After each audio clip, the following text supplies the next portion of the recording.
I had to do something different. If everyone chose red, I would choose blue. Everyone grew their hair out. I got mine cut really short. And I think it's just being a shy person. I wanted attention, but I didn't want anyone to look at me. So instead you make something and you put that out there. So everyone will look at that instead and kind of, connect you with it. My name is Leigh Young, and I'm an illustrator / graphic designer.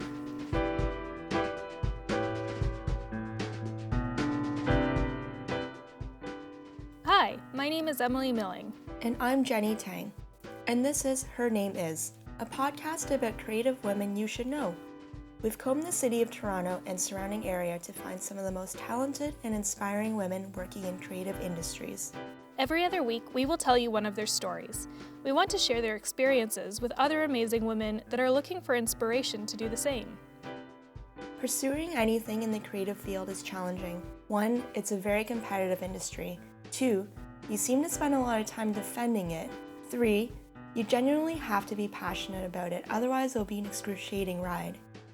This week, we talked to Leigh Young, a freelance graphic designer and illustrator who's figured out the challenging art of combining and balancing practicality with creativity. When it comes to graphic design and illustrations, you really do find it everywhere, including places you'd least expect it. And Leigh has a knack for finding work in those places. From Halloween decorations to lottery pull tabs to slot machines, if there's a graphic on it, then it was most likely done by a graphic designer such as Leigh. There's a company based in St. Catharines that did lottery tickets for the US. Just, you put the one tab, you pull it, and just, you win $10 kind of thing. But they'd have a theme for maybe a dozen tickets, like business babies. So I'd have to do 12 business, cartoons of babies doing business, wearing little ties or little suitcases, briefcases and stuff like that. It's really bizarre. I've drawn crocodiles and mice and pigs. I've drawn a lot of pigs. Leigh has always been interested in art, and she always saw the opportunity to be creative. Leigh is an only child that was born and raised in London, Ontario, a city just 2 hours west of Toronto. And because she didn't always have someone to play with all the time, she had to get creative about keeping herself entertained. I've just enjoyed just doing artwork ever since I was a kid. So it just kind of one thing led to the next. I think I'm lucky that, even though I went for a program in college that I didn't get work in specifically, I still got into the creative field. And I still learned from that, and then you apply it to the next one, and it kind of kept going and snowballing from there. My favorite subject was art. Even in geography class, when you trace the maps and you color in the maps, that was my thing. Did all the art programs, photography and sculpture and stuff like that. Made the math stuff tolerable if you got the art class coming up next.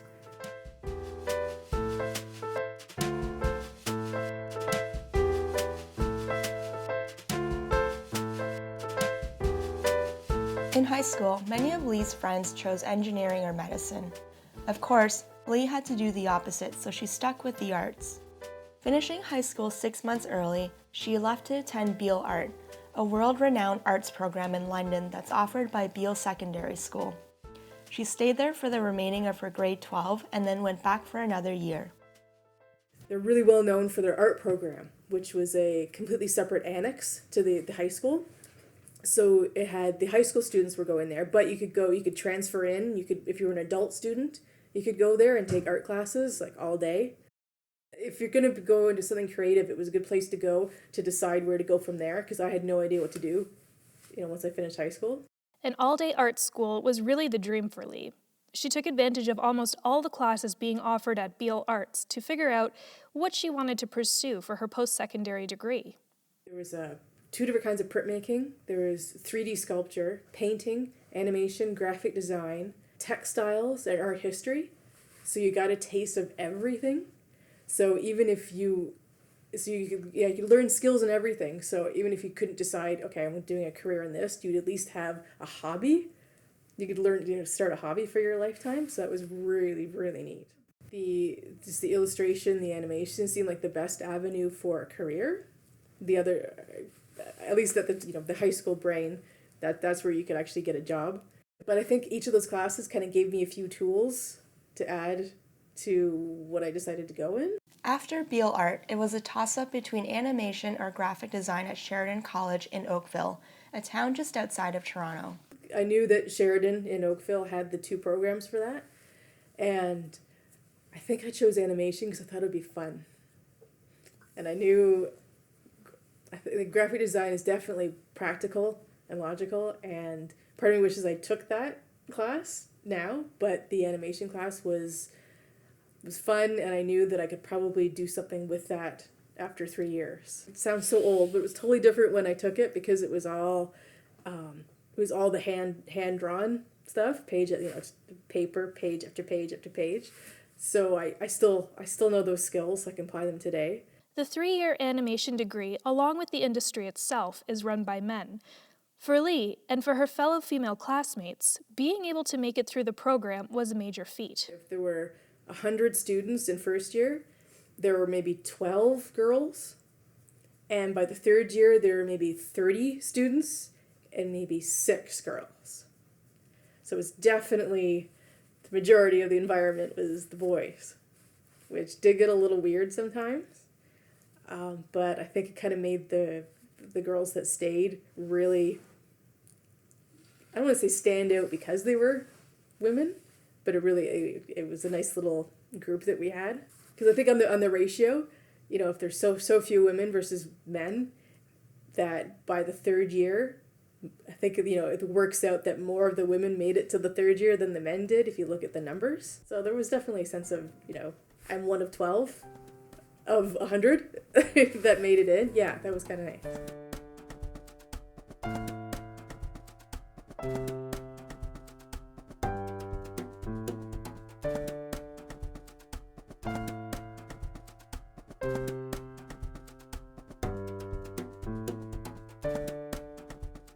After Leigh finished the program, her mom wasn't doing very well, so she set out to find work in either London or Oakville.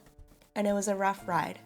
At the time, if an animator wanted work, they'd have to look to motion pictures or television. Now there's a demand for animators to work on websites and mobile apps. She didn't have much luck in Toronto, and not wanting to move to California or Vancouver, where many of the films and television shows are being made, Leigh made the decision to take on a career as a graphic designer. And so began her job hunt. Her first opportunity came from a toy company in Toronto. Put all my resume and all the websites, did all the job searching, and that's when I found the job with the toy company in Toronto. They did Halloween decorations and costumes and masks, so it was a lot of designing like the plastic pumpkins that come with the battery light up, the pumpkin wreaths, just mask design, makeup design, those those witches that have the fan in them and you hang them from the ceiling and then they fly around a circle, like that kind of thing, just doing like weird little sketches for prototypes. After a couple of years at the toy factory, Leigh moved on to a company that produced lottery tickets and slot games for the US. I always believe that any job you do or anything you produce could possibly lead to the next job. So I think those characters led me to the slots games. So if you kind of keep that in mind whenever you're working on something, like yes, it's for fun, but if the right person might see it and say, "Oh, can you do that for me for 5 years and whatever? I'll pay you this much money." So I really kept that in mind. Because her gig at the toy company was a contract, Leigh continued to explore other opportunities as a freelancer. It just happened. It wasn't really a conscious choice. The Halloween stuff was just like a contract job. So while I was doing that, I would look for other things. And then when that kind of bled into something else, I was still doing a few other things. And it just kind of worked out that I always had 2 or 3 things going on at the same time. And then when the game work started, that was like the main source of income and time and work. But I still had a few other things on the side. And I was worried that I wouldn't be able to do that if I had to do a 9-to-5 job. Because then I still like my evenings and and on a weekend free. So I was worried that I would disappoint people if I couldn't keep working with them. And luckily they said, okay, yeah, sure, just work from your studio, just email the stuff in. I think it was risky. I don't know if I knew at the time how much of a challenge it would be. But again, I always had to do something different. everyone I knew was, getting an office job. All right, I'm going to do the opposite and like work from home and do like 5 things at once. Nothing terrible happened. So I just kept at it and kept working. When you're a freelancer, you are your own boss. There's no one to tell you what to do, and you're responsible for finding your own clients. When I started, I would do anything. I would apply to every job I could find a listing for. I would say yes to everything. Because, as I said, you never know what one job might lead to the next one. But I think now I can be a little bit more picky because I do have a couple of very steady clients. So I don't have to spread myself very thin. I kind of feel that if someone contacts me and wants me to do something for them, then they must think that I can do it. They've seen my style, so I kind of, go with that.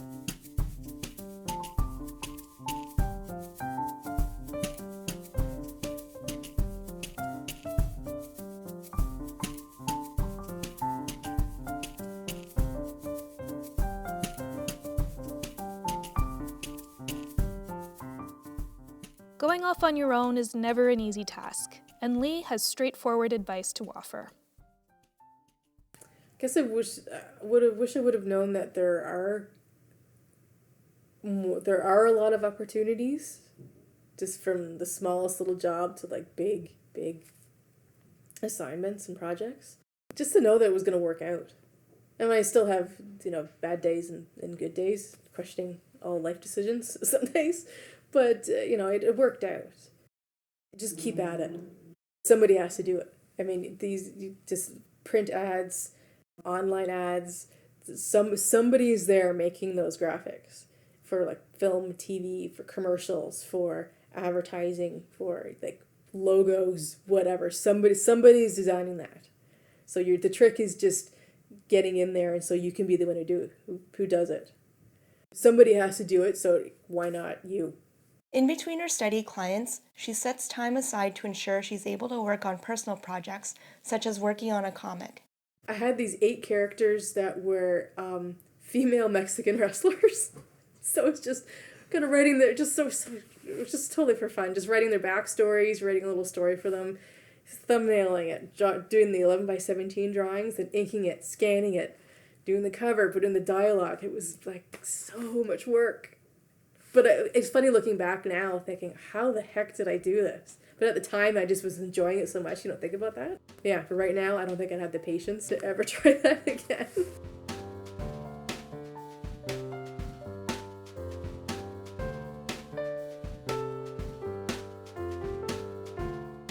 Leigh takes inspiration from Josh Agel, better known as Shag, and Brandon Ragnar Johnson.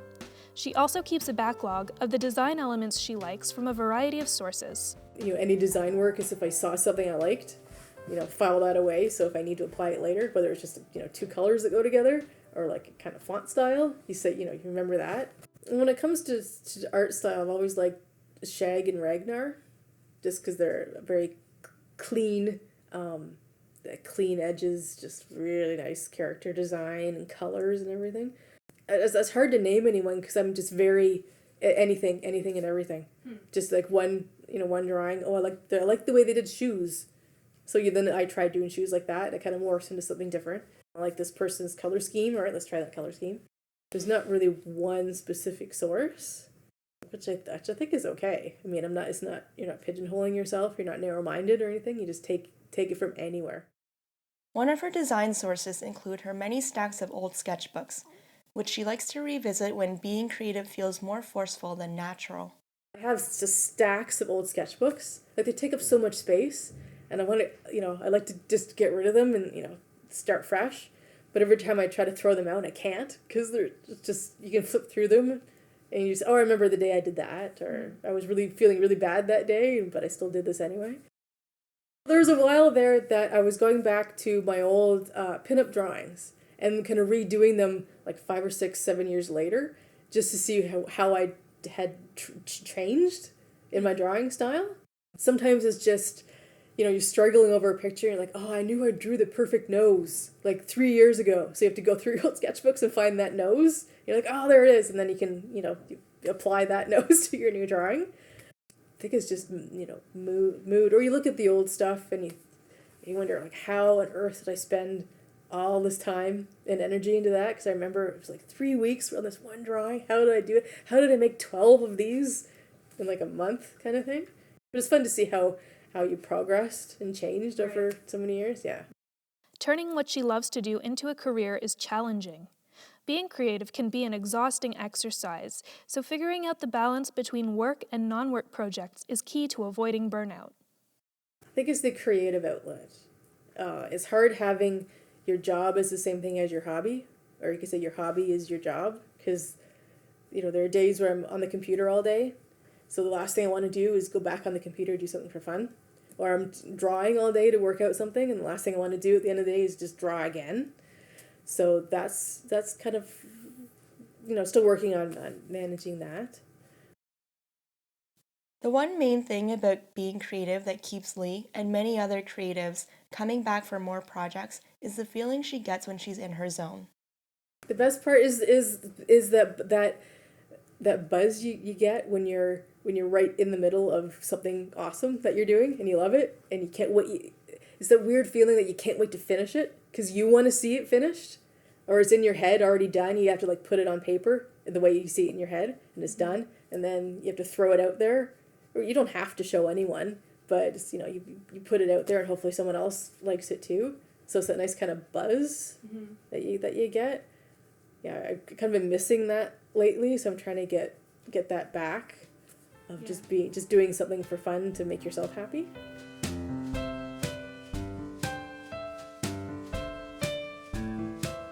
Being her own boss means Leigh needs to keep herself in check in order to continue making a living. However, in the end, she feels it's much more important to produce work that she's happy with and to never let quality suffer. I'm still figuring it out. Still a lot of pressure on myself. Either it's too much work or it's not enough. I worry either way. I'd rather be happy with what I produce, have the quality over quantity. Yeah, I'm sure a person could be more ambitious, but sometimes it's not about that. It's just being pleased with what you did during the day. If I can make a client happy, and then I'm happy with their stuff and they're happy with it, and they'll use it and I can share it and I'll put it on my website, and it's just that sometimes I'd rather that than have 15 people demanding something. Many freelancers and entrepreneurs talk about missing the validation one would get when working with other people. This sort of validation keeps one motivated, and plus, it always feels good to be recognized. Leigh takes that into great consideration, which is why she works hard to develop and maintain relationships with her clients, and why she's appreciative of compliments. It's the little things that matter. When you get the compliment, when you get the random, hey, that's really good. That's nice. I'm working with a woman in Australia doing the cosmetic company, like her pinups and her logo design, her package design. So that's been really nice because she's super nice and very complimentary, and working with her brand is fun. So it's just kind of that maybe that small relationship that matters that maybe you wouldn't get in an office that you can deal with, because she was just starting up on her own and I'm on my own as well. So it's nice to work together like that.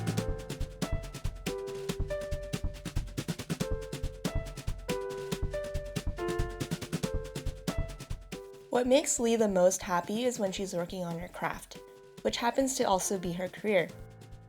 It sounds like an impossible combination, but once you start to believe in your skills and what you're doing, it won't seem so much like an oxymoron. I guess as long as it's creative. I think I'm at the point where I know what I can do.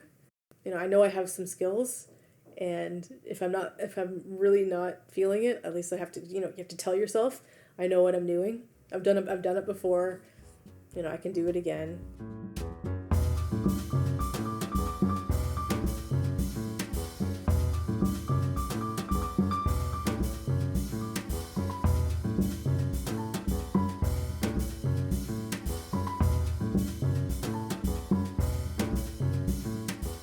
Check out Leigh's portfolio of personal projects at leighyung.com or visit hernameispodcast.com to find links to Leigh's work. You can also follow her on Twitter at Leigh Young Art. You can support Her Name Is by following us on Twitter, liking us on Facebook, and rating and reviewing the podcast on iTunes or Stitcher. That will help us find more listeners like you. You can contribute to the podcast at hernameispodcast.com. Sponsorship and partnership opportunities are available. If you're interested, send us an email at info@hernameispodcast.com. Thank you for listening and supporting the show. You can also find our show on iTunes, Stitcher, YouTube, and anywhere else that you download podcasts. Special thanks to everyone that supported us so far in creating this podcast, including Ben Donnelly, Justin DeClue, Cindy Milling, Sang Tang, and our furry friends George Michael, Milosh, and Godzilla. If you are or know of a woman in the creative industry in Toronto, we'd love to meet you. Email us at info@hernameispodcast.com or get in touch through Facebook or Twitter. We can't wait to hear from you. This episode was produced and edited by us, Emily Milling and Jenny Tang. Music was written by Emily, and this podcast is a product of Can Make Productions. Thanks for listening. Before we go, be sure to keep Leigh's advice on how to conquer creative blocks in mind. Try and be happy. Happy with what you produce. If you don't produce anything in a day, you did yesterday, you will tomorrow, either with your work or on the side. It's hard. It's easy to neglect that if you're pouring everything into the job and you get nothing left to do for yourself. This year was a long time where it was just all work stuff and I had nothing left over. A lot of it is like it's like I sit down on my desk on a brand new sketchbook and I want to draw, but I can't think of a single thing to draw. And sometimes months will go by and just suddenly you wake up one morning and you get an idea in your head. You have no idea where it comes from, and you spend the entire day just working on that one idea, and it's fine. Everything's fine again.